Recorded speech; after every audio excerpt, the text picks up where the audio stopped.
Firefighters of Reddit, what was your worst that's totally arson moment when you got a call? A few years ago was called to a structure fire. First truck on scene. Heavy smoke visible. I walk up to the house and a guy comes around from the back of the house smoking a cigarette. Tells us he doesn't want his house saved. Mask up to make entry, and out of the blue the guy ran up behind me and tried to stab me with a dull steak knife. Turns out he was on M and his girlfriend had overdosed on heroin in the house, so he torched the place and didn't want us to put the fire out.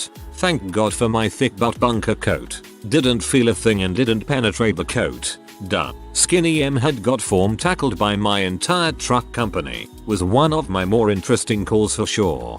M Logic GF overdosed in house. So, duh, burn it down so I don't get in trouble. Oh frick, this pesky firefighter is gonna find her. Better stab him in front of everybody. When I was in firefighter training for AmeriCorps, the first story we heard was about a guy that lit 15 acres of woodland on fire just because, when they finally found the dude who started the fire, he was jerking off right by the flames. To be fair, 15 acres of burning woodland sounds pretty hot. Firefighter in a small casino town in Nevada. Got a call for a fire on the 3rd floor of a casino hotel. This casino failed inspections every year. Someone had checked in under a false name, dumped a can of gasoline on the bed, and started a fire. Luckily the sprinkler system took care of most of it. A good portion of the 3rd floor hallway was flooded, but none of the safety doors closed. No audible alarms went off, and lights only went off in the room where the fire started. None of the people staying in the rooms on either side had any idea what had happened. One was quite surprised to find us in full gear when he left his room to go gamble. There were no personal effects in the room. We never found out why this guy torched the bed, and to my knowledge he was never identified or located after the incident. A trailer that a dead body had been found in earlier accidentally caught fire when the investigation stopped for the night so the officers could rest. Another one. The owner was a notorious drug dealer and her house was up in flames. She never made anything inside of the house, but she did stash drugs there. When the house of a drug dealer burns down, it's always arson most of the time. Firefighter in New England. We had a fire at a house that was undergoing renovations. Earlier that day Ems had transported the elderly father to the hospital after a fall. We get there that afternoon and the house is ripping. Ends up being a total lose. Fast forward 7 months and the son who lived with the father had transformed the former chicken coop on the property into a living space where he was now living. Now in the middle of the night this building also catches fire. The son was still on scene when we got there. Told the officer where the fire was and then promptly got in his car and left the scene to go visit his elderly father, who was apparently staying at a nearby hotel. At 3 in the morning, our fire marshals have determined they were both accidental fires, but there are too many fishy statements going around. And now the guy has an RV on the same property and is rebuilding both the house and chicken cooperative. Suddenly, the RV catches fire. Was my first shift as a new lieutenant with a platoon of 10. Crackhead and his sister light up 4 houses, a 10-plex, a church and 2 garages all in a span of 30 minutes. $80 drug debt caused $8 million in damages. They confessed to the cops in the morning. Not a firefighter, but I occasionally worked on fire investigation scenes. A few years ago, there was a major gas explosion. One home was leveled and caused extensive damage throughout the entire subdivision. The huge shockwave knocking other homes off their foundations. The closest neighboring homes got the worst of it, one of them also burning down and killing the residents trapped inside. It was a terrible scene. The house at the center of the explosion had luckily been unoccupied when it blew. The owner and her boyfriend were at a casino. Her young daughter was at a sleepover. The cat was being boarded for the weekend. That's unusual. I have cats. I know lots of cat owners. Unless there are serious medical or behavior concerns, nobody puts their cat up for a night out. Kind of weird, but the evidence has to speak for itself. Surveying the house, lots of household items and furniture was still identifiable. It exploded more than it burned. I found several DVDs, but no DVD player or television in the living room area. Ditto for PlayStation games but no console. No sofa either. Chairs, but no kitchen table. Plenty of random utensils from the kitchen but not much in the way of dishes or silverware. I do find some clothes, but almost all of them are sized for a very small girl, much younger than the daughter unless there were things she had outgrown years ago. Eventually we obtained some fairly recent photos of the home from a real estate listing where the owner briefly put it on the market. The photos confirmed that there were multiple large pieces of furniture present at one time that we weren't finding any trace of at the scene. Turns out the boyfriend had a history of insurance scams. He talked the owner into a scheme to blow up the house and collect the payout, and enlisted his brother and some friends to hold on to all of their nice possessions temporarily while they rigged the fireplace gas valve and thermostat to blow. The case took years to wrap up due to the huge amount of evidence collected, multiple defendants, and venue changes. But the boyfriend was convicted. There were lots of things that didn't initially add up to signal this was arson, but the universal aborted the cat reaction caused Snowball the cat to become the unofficial case mascot. My favorite murder did a podcast about this. I agree, the boarded cat was the weirdest part of the whole thing. When I fought wildland fires I lived near a place that had the highest arson rate per capita in the US. Every fire I responded to in that area was arson. 22-year-old rookie me thought it was crazy, but it turns out everyone was pretty accustomed to it. When I took the class my instructor said during slow fire years caterers have been known to start fires. I guess the contracts to feed the camps are huge money. Not a firefighter, but where I grew up there was a beautiful old fire station.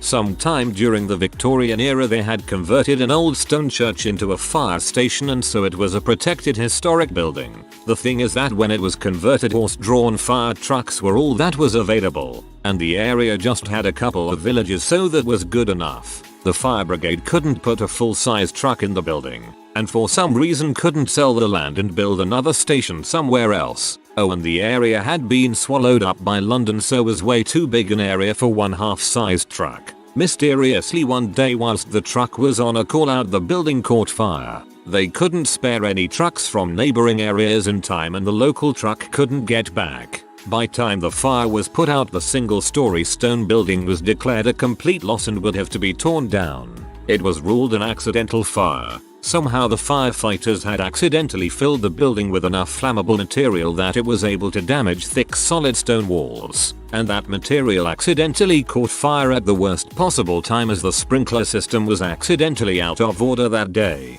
Reminds me of some development near me. Old mental facility closed down decades ago, and about 10 years back a developer decided to put up a bunch of 4-story buildings. A few of the buildings had heritage status and weren't allowed to be torn down, but were allowed to be renovated for condos. Guess which buildings accidentally burned down?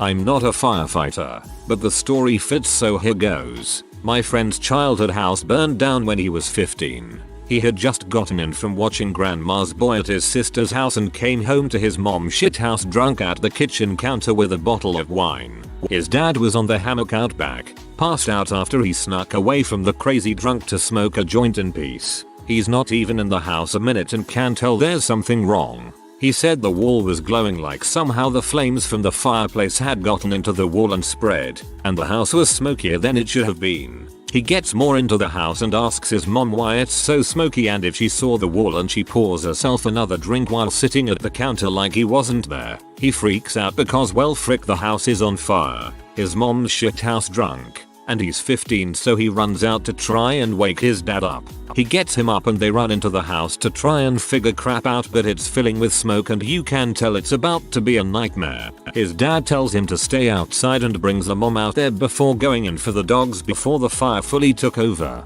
Firemen come, put it out eventually. Said it looked to have started in the wall between the fireplace and his room because his bed, which was up against that wall, was toasted at the top and so was that wall. When they can finally get back in the house, he notices a bunch of crap his mom had just bought him at the mall, like clothes he left in his room for school the next day weren't there, even though the chair they were on wasn't burned. His jewelry box that was usually on his nightstand where he kept some family chains and rings and stuff wasn't there. His dad found his wedding album and a few other things in the washer and dryer completely safe from smoke or fire damage. The mom totally burned that house down for the insurance money. She was content to just sit there and get wasted while her husband's childhood home, that he grew up in and wanted to raise his children in, went up in flames. Hopefully it's now his ex-wife. Not myself, but my cousin said they got a guy who had bought a piece of land that had an old house on it and he had decided to tear down the house, but after finding out how much it would cost to bring in someone to demolish and remove what was left, he decided the easiest way to get rid of the house was to set fire to it. So the guy asks the fire department if he can do that and they tell him no because it's dangerous and arson. Couple days after this conversation they get a call from a nearby address about a house on fire and figure out that guy went ahead and set the house on fire. They had to show up and put it out and the police got involved. Turns out later the guy also tried to commit fraud by claiming the house caught fire and tried to collect the money. When we wanted to get rid of the old house on my brother's land, we just called the fire department and let them do a controlled burn. It got us rid of the dangerous old house and they were able to use it as a training exercise.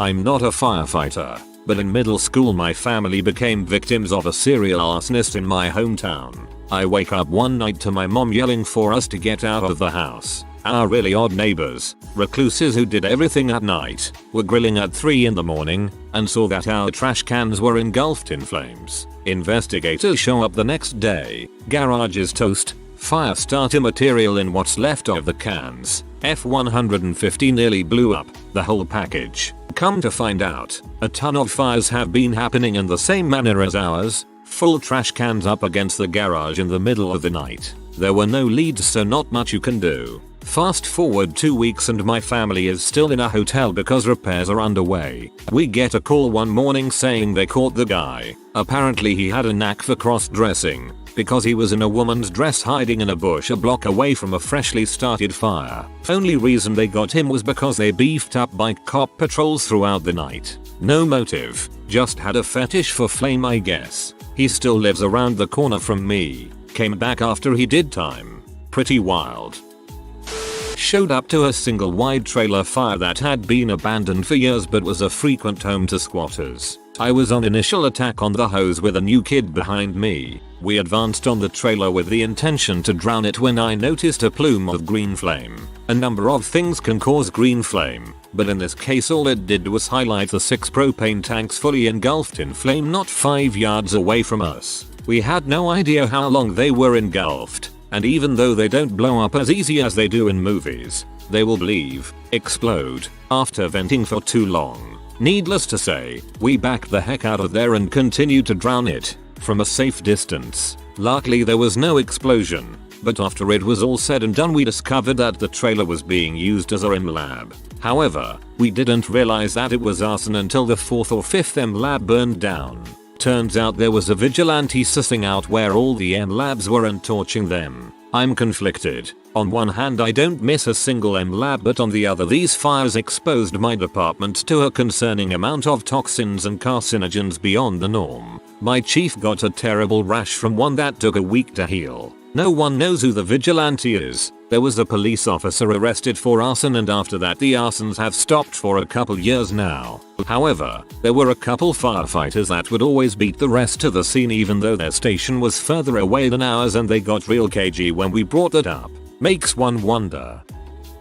House fully involved in the middle of the night. Neighbor stated that the home's residents were renters who had been evicted earlier that day for non-payment. Not hard to put 2 and 2 together. Although, that's a pretty good alibi if you wanted to burn your house down. Police car in small town USA was doused in an unidentified fluid and torched. We stopped it before it spread to the building. Police station. It was parked next to. Not a firefighter, but I live in a large city in the UK. It's in the top 5 and we have, as all English cities have, large old building that can't really be used for much but look nice and give the city historical value. A total for 6 of these buildings have burned down in the past few years. The fires always started in the middle of the night, declared random arson by police, and usually a few months after they were in the paper because the city planned to demolish retrofit them and permission was denied. It is very clear that the city burns down listed building and builds what they want on the site. The city was also found to be putting, in their own words, blacks, druggies and other undesirables into certain areas to keep them contained, I guess. This city is a crap hole. I was on jury duty for this one. A guy publicly says that if his girlfriend leaves him he's going to burn their house down. The guy gets into a fight with his girlfriend at a party. She says she's going to leave him. He says if she leaves him he'll burn down their house. She leaves as the middle of the afternoon party ends. 90 seconds later the house is burning furiously. The guy is missing. Fire department concludes that the fire was set. Police start looking for the guy. Some nights the guy shows up at his friend's house for beer and admits that he started the fire. Police keep looking for him. Guy goes to his girlfriend's place and tells her he did it. The guy gets arrested, pleads not guilty. The story I tell here gets told in court. Witnesses telling their part in the story. I did learn a lot about how fires burn as taught to us by the experts. All the defense had was that the RCMP left evidence in their car in sealed cans when they stopped for lunch and in theory could have been tampered with. We the jury stepped out. Took about 2 minutes to conclude he was guilty, then we ordered 4 coffee and donuts to kill time so it looked like we deliberated for a while. In the city that I work for, the garbage trucks use the alleys for their routes. A guy walking down one of the alleys at 3 AM decided to start lighting stuff on fire that people had left out for the next morning's garbage pickup. My engine company was initially toned out for a couch on fire. After extinguishing that, several blocks away, it was a pile of rubbish that was against a wooden fence. After finishing up with that, we start heading back to the firehouse and notice an orange glow and a smoke header about 5 or 10 blocks south of us. As my captain was getting ready to call it in over the radio, dispatch wound up toning out the box assignment. We arrive first on scene to see the entire north side of this vacant house burning. House was sided with gasoline siding. No accelerants were needed. He literally put a lighter to some of the siding peeling off and it took off like a match head. Burning asphalt siding spreads like it's soaked in gasoline, hence the name. Police investigating the incident checked home surveillance cameras in the area and were able to follow him on several cameras down the alleys as he lit these fires. To explain it better, they would have him on camera walking down the alley, watching him light one, then would lose him from that camera as he ran away. Then, another camera several houses down would pick him up as he kept traveling. Not a fireman, but we were working on a house that was near completion. Everything was done except for some cabinets and mirrors and some landscaping. A few of the crew were volunteer firefighters. I got a text late at night saying the house was up in flames. When I saw the house the next morning, everything was gone. It was burned to the ground. The fire had burned so hot that the solid steel counterweight on the backhoe nearby started to melt and looked misshapen. It was then that I knew it was arson. The investigator said that without a ton of accelerant, there was no way it could have burned that hot. Apparently they used a combination of diesel and gas, making the fire hotter than a normal diesel one. I forget exactly why they torched the place, but it wasn't insurance fraud. If I remember correctly, the soon-to-be residents had made some enemies where they used to live. New owners still got a house and we still got paid. Diesel and gasoline can melt steel beams. Late to the party, but I will add a story one of my instructors told me. They had this guy, Chuck, that had been with the department for only about 6 months or so but had developed a reputation for being overly excited about responding to a fire call. Chuck would also constantly complain if they had not had a call recently. About a month later, my instructor, Terry, gets a call very early one morning and it is from Chuck and he asks if there has been a call about a fire yet this morning. Terry replied no and went back to bed. Less than 5 minutes later, Terry gets an alert about a house fire and before he even gets a chance to answer the radio call, he hears Chuck tell dispatch that he is already on scene.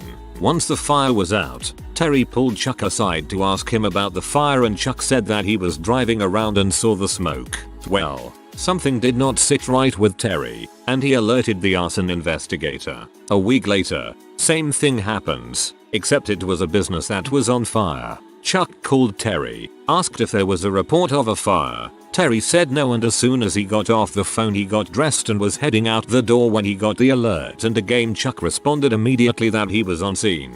By the time that the first due engine arrived, Chuck already had the fire out. The one thing that Chuck overlooked however was that the business had security cameras. The cameras recorded Chuck setting the fire, driving away and circling around the block, pulling back into the lot, and grabbing his equipment to extinguish the fire. TLDR. New firefighter complains that there are not enough fires, decides to take that problem head on. Sadly, this is a lot more common than you might think. Not a firefighter, but a first responder. I was first on scene to a garage fire. As I approached, I noticed what looked like a low-lying shrub on fire in a yard a few houses down. I proceeded to observe the garage fully engulfed in flames. The house was dangerously close to the garage, so I began knocking on doors to see if anyone was in the house. When I went to the side door, it was open. After knocking and announcing my presence, I opened the door and immediately smelled gasoline. I decided to clear the house and began going room by room. Upon opening an upstairs bedroom door, all I see is red, lines of blood everywhere, on the walls, the floor, the ceiling. It turns out the husband had taken a circular saw to his wife, who was lying on the bed. To my horror, she was still alive but gravely injured. Remember the shrub that I saw when I was approaching the house? It turns out that was the husband. He ended up being quite a crispy critter. They both died and we had no remaining witnesses. It seemed like the husband cut the wife up and then intended to burn the house to cover it up. He doused the house in gasoline, then returned to the garage for more gas, and somehow lit himself and the garage on fire. He must have started running when he caught a flame, but he only made it a couple of houses down before collapsing. Row.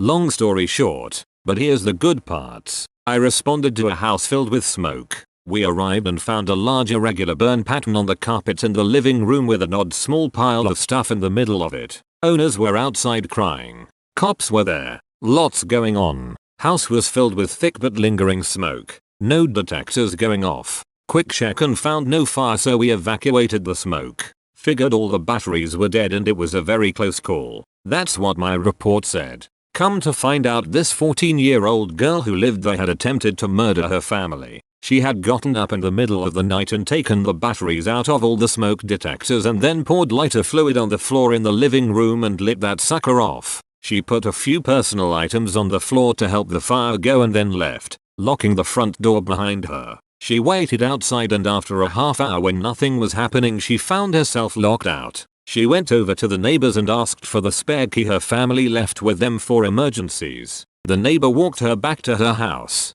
presumably to tell the girl's parents she had been out at all hours, and when he unlocked the door a bunch of smoke rolled out from the smoldering carpet. Neighbor calls 911 and the girl freaks out, says it was a mistake and that she didn't mean it. The neighbor is standing there with a WTF look on his face. Cops heard the call for fire and they jumped on it to help. When they arrived, this girl was losing her crap in the front yard. Neighbor relays what he heard to the cops. The girl's parents are now up and trying to figure out what was going on. Apparently the girl told the cops she knocked over a lamp or something innocent and then went for a walk. But when they looked inside the front door and saw the makings of a crime scene coupled with her ever-changing and inconsistent story, they put some cuffs on her. Mom is P and the girl says that she wishes she would have killed them. While I wasn't there for that moment, I imagine she shook her fist and said, and I would have gotten away with it too if it wasn't for those meddling neighbors.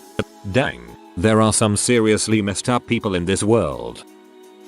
Not a firefighter but definitely arson. Someone began throwing a mysterious lit object into one of Sacramento's freeways median of thick acacia bushes. It was the same section of highway and totally random. These bushes were thick and dry because of the drought. This went on for months. For miles, there were patches of burned bushes. Honestly, there's worse ways for a pyromaniac to get their kicks. Not a firefighter, but I remember when we had a careers day at high school, they had firefighters come out to the school to talk about their job to the kids. Someone that day thought it would be funny to set fire to a large pile of dead leaves and trees in the yard. The firefighters put it out, and the police that were there tried to find out who lit it. The guy who did it never got caught. The perfect crime. Not a firefighter. I work at my school's call center, calling up alums and asking for donations. One of my student supervisors tells this story of one of her most memorable calls. She calls this lady and, generally, our alums know why they're getting this call. So the lady is quick to let my supervisor know that her house recently burned down and she's in no position to be donating this year. My supervisor apologizes and gets ready to hang up, but the lady stops her. By the way, she asks, "Do you know any lawyers I could talk to about insurance fraud?" My supervisor, stunned, said no and ended the call. Not me, but there was a house down the street that was vacant. No one lived there and the electricity was shut off to the house. It burned to the ground for no apparent reason, until it was revealed that the reason it was vacant was because the M-head that lived there had been evicted. Turns out it wasn't intentionally set ablaze, but she was just practicing her chemist skills and it got out of hand. Apparently it doesn't take much at all to get out of hand. M-lab fires are, sadly, not a rare occurrence, often severely burning the person mixing chemicals in the process because the chemicals used to make it are so volatile. If you are new to the channel, you can subscribe. I publish new videos every day. Until then, check another video.